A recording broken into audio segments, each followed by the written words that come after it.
Pemirsa apa kabar? Mari kita ikuti Warta Berita PTS tanggal 30 April. Jumlah perawatan medis darurat untuk COVID-19 mencatat lebih dari 3.000 kasus di Taiwan pekan lalu.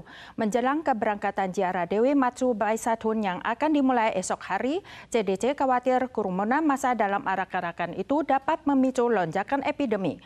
Puncak gelombang COVID-19 diprediksi terjadi pada bulan Mei atau Juni. Tercatat lebih dari 3.000 pasien COVID-19 yang mengunjungi UGD di Taiwan pada pekan lalu, naik 20% dibandingkan pekan sebelumnya. Kenaikan tertinggi sebesar 30% tercatat pada kelompok usia 10-29 tahun.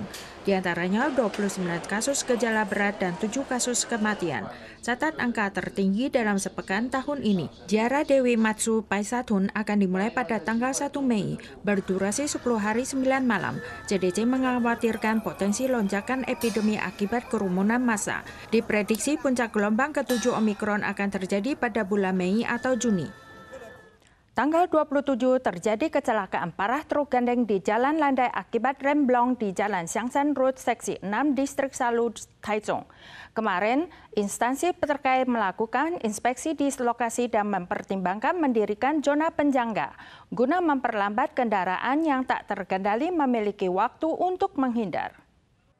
Tanggal 27, kecelakaan parah terjadi di Jalan Melandai pada Xiangshan Road, Seksi 6, Distrik Salu, Kota Taichung.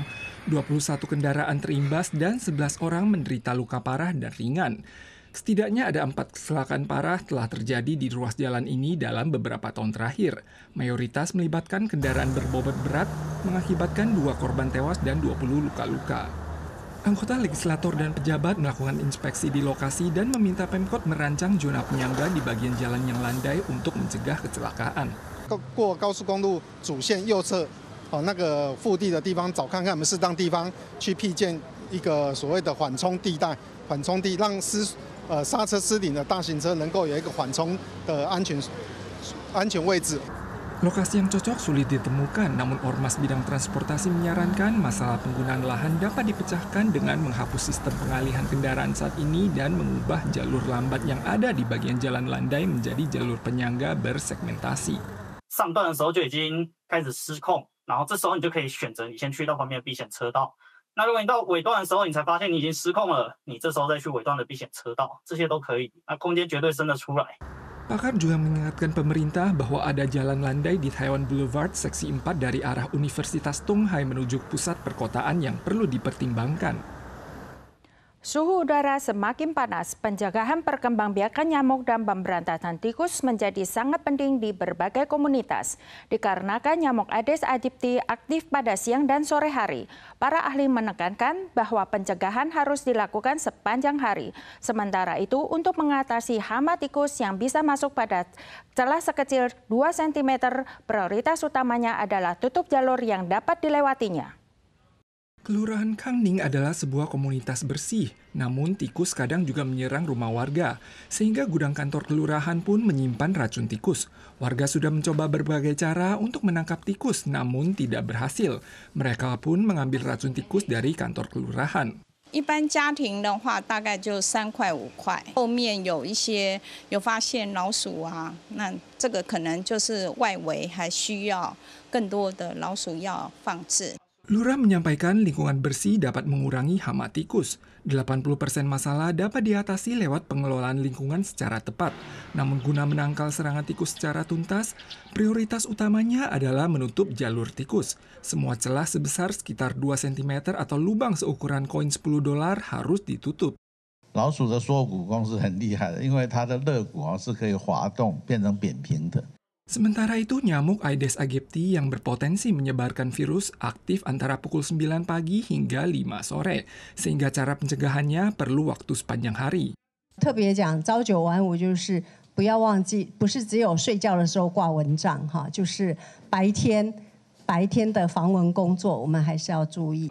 Nyamuk akan lebih gencar menjelang tibanya musim panas. Kementerian Lingkungan Hidup berharap agar warga memperkuat upaya pencegahan dengan memberantas sumber perkembangbiakannya. Selain metode pencegahan tradisional, lalat juga dapat diberantas dengan perangkap nyamuk. Selama kebersihan lingkungan terjamin, pencegahan hama akan lebih mudah dilakukan, sehingga dapat mengurangi penggunaan pestisida. Somalia mengumumkan pada tanggal 22 April menaati prinsip satu Tiongkok. Mulai hari ini, paspor dan dokumen perjalanan Taiwan tidak dapat digunakan untuk keluar dan masuk wilayah Republik Federal Somalia.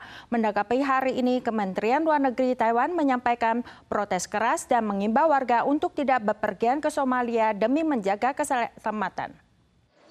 Berdasarkan data IATA, Singapura dan Jepang menduduki peringkat negara teratas dengan paspor terkuat tahun 2025, sementara Taiwan berada di peringkat ke-33. Namun, otoritas penerbangan sipil Somalia mengumumkan berdasarkan prinsip satu Tiongkok, mulai tanggal 30 April, pemegang paspor Taiwan dilarang keluar atau masuk wilayah Republik Federal Somalia. Guna menjaga keselamatan warga, MOFA mengimbau warga untuk tidak bepergian ke Somalia hingga pemerintah setempat mencabut kebijakan tersebut. Dalam rangka hari ke-100 masa jabatan kedua Presiden Donald Trump di Gedung Putih, sejumlah survei menunjukkan tingkat dukungan terhadap Trump turun menjadi 42%. Ini merupakan presiden yang tingkat dukungannya terendah dalam 100 hari pertama masa jabatan sejak tahun 1950. Namun Trump menolak hasil survei, bahkan mengecam ini sebagai survei palsu. Memasuki hari ke-100 masa jabatan kedua Presiden Donald Trump, jejak pendapat Reuters menunjukkan bahwa tingkat dukungan terhadap Trump turun dari 47% saat baru menjabat menjadi 42%.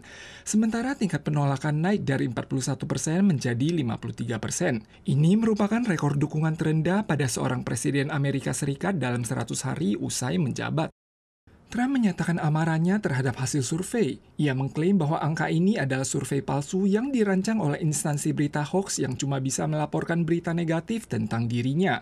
Sebagian warga Amerika menilai bahwa sikap pemerintahan Trump memalukan.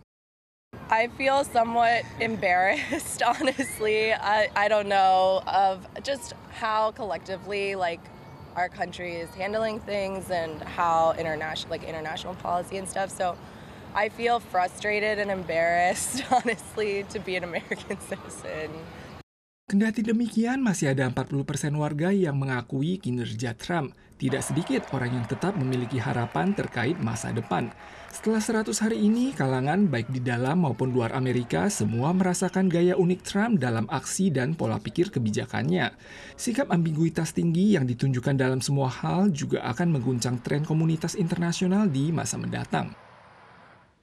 Para pemirsa sekalian, sekian warta berita dari PTS. Kita soal lagi di lain kesempatan. Sampai jumpa.